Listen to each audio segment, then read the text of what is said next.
Media बंधु का, क्योंकि आज एक विशेष दिन है, पहला नवरात्रा है और माता रानी की कृपा हिमाचल के सभी लोगों पर और पूरे देश के लोगों पर बनी रहे, हमारी यही कामना है। और मैं आज इस विशेष अवसर पर सबसे पहले धन्यवाद करना चाहूँगा दिल्ली से हमारे साथ अभी जो जिनकी नियुक्ति पिछले हफ्ते ही हुई है, मेरे बिल्कुल साथ में बैठे हुए अजय राजपूत जी, जो कि काफ़ी लंबे समय से हमारा संगठन का काम देख रहे हैं और दिल्ली में ये संगठन मंत्री भी हैं। गुजरात इलेक्शंस में इन्होंने काम किया है, पंजाब इलेक्शंस में काम किया है। इनका भी धन्यवाद है, तहे दिल से शुक्रिया अदा है और स्वागत भी है हिमाचल की देवभूमि में। और आज के जो हमारे मुख्य अतिथि हैं और जिनको आप जानते हैं पहले से, ऋतुराज झा जी, जो कि 2 बार दिल्ली में विधायक रह चुके हैं। हिमाचल का प्रभारी इनको नियुक्त किया गया और पिछले 2 महीनों से ये पूरे प्रदेश में दौरा कर रहे हैं। और साथ ही साथ ये दिल्ली प्रदेश के अंदर वाइस प्रेसिडेंट है और हमारे राष्ट्रीय प्रवक्ता भी हैं। तो मैं इसके बाद गुजारिश करूंगा, आग्रह रहेगा ऋतुराज झा जी से कि वो आज का संबोधन शुरू करें। नमस्कार साथियों, आज आप सभी लोगों का बहुत बहुत धन्यवाद। बेहद खास दिन है, नवरात्रि का पहला दिन, दुर्गा पूजा का पहला दिन है और आज के दिन आम आदमी पार्टी ने हिमाचल प्रदेश की राजधानी शिमला में अपना प्रदेश कार्यालय का भव्य ओपनिंग किया है, जहां पर सुबह से हजारों कार्यकर्ता हिमाचल प्रदेश के कोने कोने से आ जाए थे। आज हिमाचल में भी केजरीवाल की तरफ ये पहला कदम है। कल से आम आदमी पार्टी का जो संगठन निर्माण का काम है, पूरे हिमाचल प्रदेश में डिस्ट्रिक्ट में कमेटीज का काम शुरू होने के लिए जा रहा है, विधानसभा कमेटीज का काम शुरू होने के लिए जा रहा है और फिर विधानसभा कमेटीज के बाद सभी पंचायत और बूथ स्तर तक जो है सो हिमाचल जोड़ो अभियान की शुरुआत होगी। हिमाचल प्रदेश के अंदर में बूथ लेवल तक सभी अच्छे लोगों को जोड़ा जाएगा। पार्टी को 2 साल में पूरी तरीके से खड़ा किया जाएगा और हिमाचल के लोग बीजेपी और कांग्रेस की लूट की राजनीति से त्रस्त हो चुके हैं। हमने सर्वे करवाया तो पता चला 80% से ज्यादा लोग बदलाव चाहते हैं। एक बार बीजेपी, एक बार कांग्रेस, दोनों मिलकर के हिमाचल प्रदेश में केवल लूट की राजनीति करती है, इसके अलावा कुछ नहीं करती है। हिमाचल के लोग दिल से चाहते हैं कि आम आदमी पार्टी एक विकल्प बन करके हिमाचल के लोगों को मिले, ताकि बीजेपी और कांग्रेस की लूट की राजनीति से उनको छुटकारा मिले, आम आदमी पार्टी की काम की राजनीति स्थापित हो सके। उसकी दिशा में हम लोग आगे बढ़ रहे हैं। और एक चीज, रघुकुल रीत सदा चली आई, प्राण जाए पर वचन न जाए। पहले कांग्रेसियों ने झूठ बोला था हिमाचल के लोगों को कि हमारी सरकार बन जाएगी तो 300 यूनिट बिजली देंगे। उन्होंने झूठ बोला था कि 1500 रुपए हर महिलाओं को देंगे, महिलाओं को फ्री बस यात्रा कराएंगे, स्कूल ठीक करेंगे, अस्पताल ठीक करेंगे, मोहल्ला क्लिनिक्स बनाएंगे, युवाओं को रोजगार देंगे। पर इन लोगों ने एक भी काम नहीं किया। केजरीवाल जी की नीतियों को कॉपी करके लोगों को बरगलाने का काम किया, वोट लेने का काम किया। लेकिन जब वचन को निभाने की बारी आई तो सुक्खू सरकार ने एक भी वादे पूरे नहीं किए। तो संगठन निर्माण के साथ साथ हिमाचल प्रदेश के लोगों की आवाज बनेंगे और मजबूत विपक्ष को किस प्रकार से काम करना चाहिए उसको भी स्थापित करेंगे। और 5 नवंबर को, अगर 5 नवंबर तक सुक्खू सरकार ने किए हुए वादों को पूरा नहीं किया, वचन को पूरा नहीं किया, तो पूरे हिमाचल प्रदेश के सभी देवतुल्य कार्यकर्ता, सभी देशभक्त कार्यकर्ता शिमला में इकट्ठे होंगे और मुख्यमंत्री का 5 नवंबर को घेराव करेंगे। इस बात को आप लोग नोट कर लीजिए। हम अभी भी समय देना चाहते हैं कि जो वादे आपने हिमाचल के लोगों को किया था, 300 यूनिट बिजली देने का, 1500 रुपए महिलाओं को देने का, महिलाओं को फ्री बस यात्रा कराने का, युवाओं को रोजगार देने का और तमाम गारंटियां जो आपने दी थी उसको आप पूरा करेंगे। नहीं तो 5 नवंबर को एक मजबूत विपक्ष क्या होता है आम आदमी पार्टी हिमाचल प्रदेश में बताने के लिए जा रही है। एक बड़ा घेराव करेंगे, मुख्यमंत्री का घेराव करेंगे और तब तक आम आदमी पार्टी शांत नहीं बैठेगी हिमाचल प्रदेश में, जब तक संगठन का निर्माण कार्य ना हो जाए और सारे वादे जो इन्होंने किए थे वो वादे पूरे नहीं कर देते हैं। तब तक हिमाचल प्रदेश के कार्यकर्ता, एक एक आम आदमी पार्टी के कार्यकर्ता शांत नहीं बैठेंगे। 2 साल का समय है, मजबूती से संगठन बनाएंगे, 2 साल बाद विधानसभा के चुनाव है, मजबूती से चुनाव लड़ेंगे और उनकी लूट की राजनीति को खत्म करेंगे, काम की राजनीति को स्थापित करेंगे। धन्यवाद। किन मुद्दों को लेकर जो है जनता के बीच जाएंगे? मुद्दे मैंने आपको कहा, ये लोग झूठ बोलते हैं, ये लोग झूठ और लूट की सरकार चलाते हैं। एक तरफ झूठ बोल करके सरकार में आते हैं, उसके बाद लूट की राजनीति करते हैं। पूरे हिमाचल प्रदेश के अंदर में जल जंगल जमीन की लूट मची पड़ी है। युवा रोजगार चाहते हैं, एक परीक्षा ठीक से नहीं करा सकते हैं।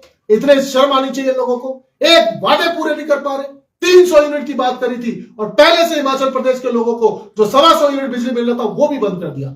शर्म आनी चाहिए लोगों को। अभी आपदा आई हिमाचल प्रदेश के अंदर में। क्यों आई आपदा?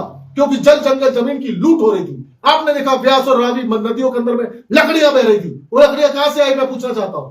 वो सारे के सारे जो कि जंगल की लूट हो रही है, जो जंगल के अंदर में जो हो रहा है, और ऊपर से जितने लोगों ने जान माल का नुकसान हुआ, त्रासदी इतनी बड़ी आई, किसी की मदद नहीं की गई।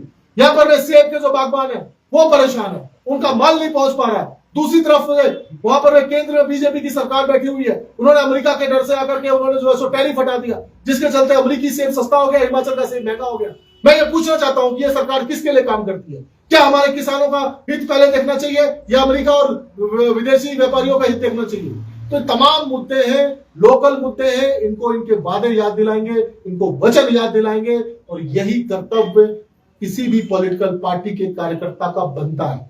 और विपक्ष की मजबूत आवाज बनेंगे, क्योंकि बीजेपी और कांग्रेस मिलके ये रंगा बिल्ला मिलकर खेल खेलते हैं, ये रंगा बिल्ला मिलकर लूट मचाते हैं। इनको एक्सपोज करेंगे, आम आदमी पार्टी का संगठन मजबूत करेंगे और वैकल्पिक राजनीति को स्थापित करेंगे, लूट की राजनीति को खत्म करेंगे, काम की राजनीति को स्थापित करेंगे। इसी उद्देश्य के साथ आम आदमी पार्टी यहाँ पर आई है। इससे पूर्व भी आपकी पार्टी जो विधानसभा चुनाव और नगर निगम चुनाव में हुई थी, क्या कारण मानते हैं, क्या कमी रही जो जनता ने आपको नकार दिया था? जनता ने नहीं नकारा, कुछ कमियां ऐसी रही कि इन लोगों ने फर्जी केस करा करा के सारे नेताओं को जेल में डाल दिया। तो क्या हो गया? अगर किसी तेज दौड़ने वाले धावक को लंगड़ी मार के गिरा दोगे, एक बार हरा लोगे, एक बार गिरा लोगे, वो फिर खड़ा होगा और फिर तुम्हें हराएगा। तो लंगड़ी मार पॉलिटिक्स ज्यादा दिन नहीं चलती है। आपने एक बार हमारे प्रभारी सत्येंद्र जैन को जेल में डाल दिया, मनीष सिसोदिया को जेल में डाल दिया, अरविंद केजरीवाल जी को जेल में डाल दिया, संजय सिंह को जेल में डाल दिया। मिला क्या? 2-2 साल जेल में रहे, 3-3.5 साल हो गए, अभी तक उन केसेस में चार्जशीट तक दाखिल नहीं हुआ है। मैं पूछना चाहता हूं, और सुप्रीम कोर्ट क्या क्या टिप्पणी कर रही है आप देख सकते हो। और एक केस में तो सत्येंद्र जैन जो कि यहाँ के प्रभारी थे, सीबीआई ने क्लोजर रिपोर्ट तक दाखिल कर दिया। शर्म आनी चाहिए लोगों को। आपने एक बार गिरा लिया, मैं मानता हूं, हिमाचल प्रदेश में हमारे पूरे सिस्टम को डिरेल कर दिया, लेकिन उससे क्या होगा? हम दोबारा खड़े होंगे, दोबारा चैलेंज करेंगे। क्या कर लोगे आप? अब तो जेल वाला ऑप्शन भी नहीं है। एक बंदा है बहुत फेमस, इलॉन मस्क, उसने क्या बोलते हैं रॉकेट को लॉन्च किया। पहली बार रॉकेट को लॉन्च किया तो फूट गया, दूसरी बार किया तो फूट गया, 7 बार फूटा, 8वीं बार गया। टेस्ला का नाम है, आज देख सकते हैं, एक क्रांतिकारी के रूप में जाना जाता है। तो हम भी ऐसे लोग हैं, हम लोग डरने वाले लोग नहीं है, हम लोग लड़ने वाले लोग हैं, लड़ेंगे और जीतेंगे। सर, बीजेपी तो आपको कांग्रेस की बी टीम कहती है। कौन बी टीम है ये तो विसाख दर में दिख गया। अभी गुजरात में एक उपचुनाव हुआ था, वहां पर में कांग्रेस पार्टी किसको जिताने के लिए गई थी? बीजेपी को जिताने के लिए गई थी क्या आम आदमी पार्टी को जिताने के लिए गई थी? बीजेपी को जिताने के लिए गई थी। कौन किसका बी टीम है मुझे बताओ। कि हिमाचल प्रदेश में सरकार बने हुए 3 साल हो गया है कांग्रेस की। बीजेपी वालों ने कितने बार मुद्दा उठाया कि 300 यूनिट बिजली मिलना चाहिए? कितनी बार बीजेपी ने मुद्दा उठाया कि महिलाओं का 1500 रुपए कम मिलेगा? कितनी बार उन्होंने मुद्दा उठाया कि युवाओं को रोजगार क्यों नहीं मिल रहा है, स्कूल अस्पताल ठीक क्यों नहीं हो रहे? जो वादे करके कांग्रेस पार्टी आई थी, सुक्खू सरकार आई थी, बीजेपी के लोग 3 साल में कितनी बार सड़क पर उतर के उन्होंने हिमाचल के लोगों के हित में आवाज उठाई है? मैं आपसे पूछना चाहता हूं, क्या आपकी पार्टी अब घेरती हुई नजर आएगी? एकदम 5 नवंबर का दिन होगा और सुक्खू का घेराव होगा। आम आदमी पार्टी का हर देशभक्त कार्यकर्ता शिमला में होगा। पीएम का भी दौरा हुआ हाल ही में हिमाचल का, कैसे देखते हैं आप? पीएम के दौरा हुआ तो उन्होंने क्या दिया हिमाचल को? मैं पूछना चाहता हूँ। 35,000 करोड़ का नुकसान हुआ, 1500 करोड़ रुपया ऊंट के मुंह में जीरा। अरे ये सब छोड़ो, लोगों की मदद करो।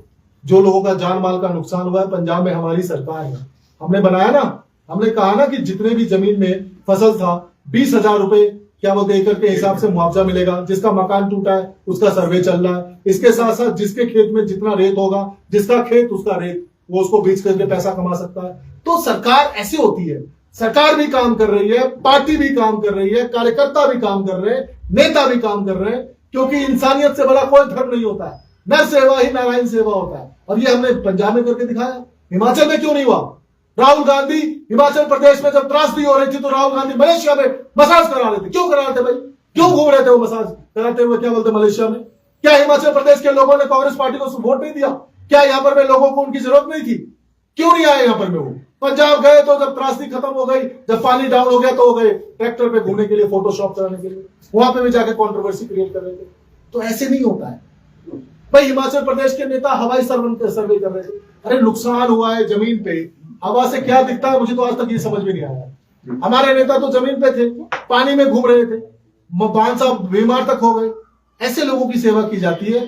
खाली फोटो खिंचाने से लोगों की सेवा नहीं होती। और लोग बड़े समझदार हैं, लोग देख रहे हैं। लोगों ने, हिमाचल के लोगों ने देखा कि पंजाब में त्रासदी आई तो कैसे मदद की गई और हिमाचल के लोग कैसे परेशान रहे, और हमारे पार्टी के जो कार्यकर्ता हैं उन्होंने मदद करी। हमारे नेताओं ने 1 महीने की सैलरी दी, तन मन धन से जो कर सकते थे किया। वो लोग क्यों नहीं कर सकते ऐसे? बीजेपी जो है जीएसटी में जो बदलाव किए गए उसको बड़ी उपलब्धि तारी है। दिल्ली से उनके राष्ट्रीय प्रवक्ता भी आए थे, उन्होंने प्रेस वार्ता करी और इसको बड़ी अपनी विजय बताई कि हमने जो स्लैब में बदलाव किया। मैं आपसे पूछना चाहता हूँ, जीएसटी में कितनी बार बदलाव हुआ है आज तक? ये तय ही नहीं कर पा रहे हैं। इनको करना क्या है? जीएसटी का कानून 2-2.5 साल पहले आया था, 57 बार बदलाव हो चुका है, 57 अमेंडमेंट्स। क्या आप सोचो कि किसी एक पॉलिसी में 2 साल में पूरी दुनिया में, आप सब लोग पत्रकार हैं, पढ़े लिखे लोग हैं, आपने कभी सुना है कि कोई एक पॉलिसी सरकार लेके आई हो उसमें 57 बार अमेंडमेंट हुआ? तो ये अनपढ़ लोगों की सरकार, इनको कुछ आता ही नहीं, अंगूठा छाप चौथी पास लोग हैं, कुछ नहीं आता इनको, इसलिए तय ही नहीं कर पा रहे क्या सही है। बार बार अमेंडमेंट कर रहे हैं। Thank you. और फिक्र हमेशा मेरे साथ रहता है। भूषण ज्वेलर्स, अनमोल रिश्तों के लिए। कालका शिमला हाईवे पर एक ऐसी जगह जहां का खाना और स्वीट्स दोनों ही आजकल काफी वायरल हो रहे हैं। नाम है विनायकम, जहां आपको full course meals, bake delights and 70 से भी ज्यादा स्वीट्स की वैरायटीज एक ही छत के नीचे मिलती है। हमने यहाँ ट्राई किया कढ़ाई पनीर और दाल मखनी। टेस्ट बिल्कुल लाजवाब था, perfectly spiced and rich in flavours. सच में इस टेस्ट को मैं कभी भूल नहीं सकता। खाने के बाद हमने ली रसमलाई और भाई सच कहूँ तो इतनी सॉफ्ट और क्रीमी थी कि बस खाते ही मुंह से बाहर निकल गया। आप भी यहाँ की रसमलाई एक बार जरूर ट्राई करना। और जब पता चला कि यहाँ 70 से भी ज्यादा स्वीट्स की वैरायटीज मिलती हैं तो कैसे ना ट्राई करते। हर स्वीट में अलग ही स्वाद था, एकदम फ्रेश एंड फ्लेवरफुल। यहाँ इंडिया के हर कोने से कारीगर बुलाए गए हैं ताकि हर स्टेट की स्पेशलिटी आपको यहाँ मिल सके और टेस्ट में भी ऑथेंटिसिटी एंड क्वालिटी दोनों क्लियरली महसूस होती है। विनायकम स्वीट्स एंड रेस्टोरेंट आपको कालका शिमला हाईवे पर सोलन से थोड़ा आगे सोलोगड़ा में मिल जाएगा। अगर कभी शिमला जा रहे हो और कुछ अच्छा खाने का दिल करे तो इस जगह को बिल्कुल भी मिस मत करना। आया ना मुंह में पानी आया ना। आपने मोमोज तो बहुत खाए होंगे, लेकिन वाह मोमोज के मोमोज नहीं खाए तो क्या ही खाया। टेस्ट की बात करूं तो जब मैं वीडियो बना रही थी ना तो मुंह में इतना पानी आ रहा था कि जल्दी से मोमोज मिले और मैं खाऊं। वाह मोमोज।